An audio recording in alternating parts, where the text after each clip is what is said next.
بسم اللہ الرحمن الرحیم۔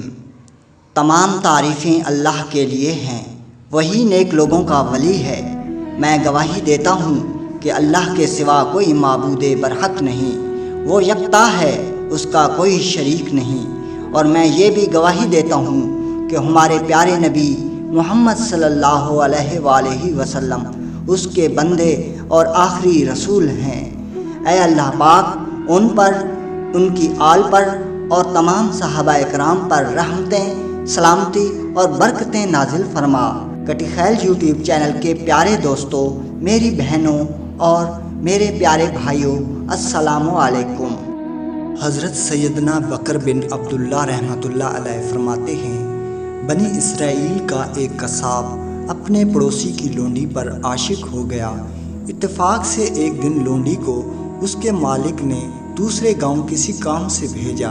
قصاب کو موقع مل گیا اور وہ بھی اس لونڈی کے پیچھے ہو لیا۔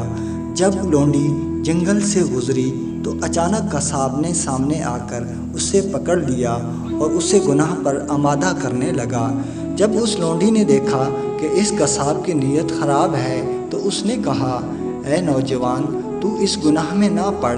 حقیقت یہ ہے کہ جتنا تو مجھ سے محبت کرتا ہے اس سے کہیں زیادہ میں تیری محبت میں گرفتار ہوں، لیکن مجھے اپنے مالک حقیقی عز و جل کا خوف اس گناہ کے ارتکاب سے روک رہا ہے۔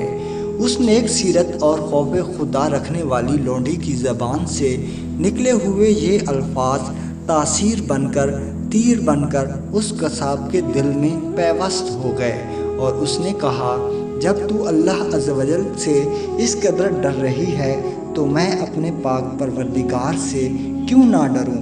میں تو اسی مالک کا بندہ ہوں، جا تو بے خوف ہو کر چلی جا۔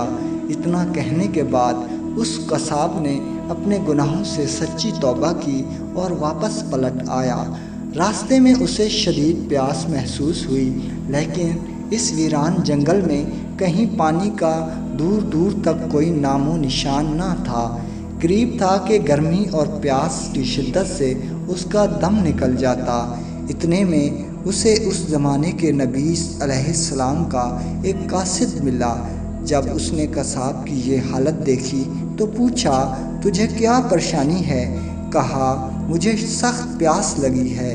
یہ سن کر قاصد نے کہا، آؤ ہم دونوں مل کر دعا کرتے ہیں کہ اللہ عز و جل ہم پر اپنی رحمت کے بادل بھیجے اور ہمیں سیراب کرے، یہاں تک کہ ہم اپنی بستی میں داخل ہو جائیں۔ قصاب نے جب یہ سنا تو کہنے لگا، میرے پاس تو کوئی ایسا عمل نہیں جس کا وسیلہ دے کر دعا کروں، آپ نیک شخص ہیں، آپ ہی دعا فرمائیں۔ اس قاصد نے کہا، میں دعا کرتا ہوں، تم آمین کہنا۔ پھر قاصد نے دعا کرنا شروع کی اور وہ قصاب آمین کہتا رہا۔ تھوڑی ہی دیر میں بادل کے ایک ٹکڑے نے ان دونوں کو ڈھانپ لیا اور وہ بادل کا ٹکڑا ان پر سایہ فگن ہو کر ان کے ساتھ ساتھ چلتا رہا۔ جب وہ دونوں بستی میں پہنچے تو قصاب اپنے گھر کی جانب روانہ ہوا اور وہ قاصد اپنی منزل کی طرف جانے لگا۔ بادل بھی قصاب کے ساتھ ساتھ رہا۔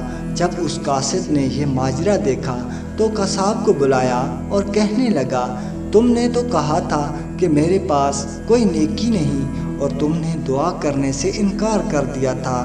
پھر میں نے دعا کی اور تم آمین کہتے رہے، لیکن اب حال یہ ہے کہ بادل تمہارے ساتھ ہو لیا ہے اور تمہارے سر پر سایہ فگن ہے۔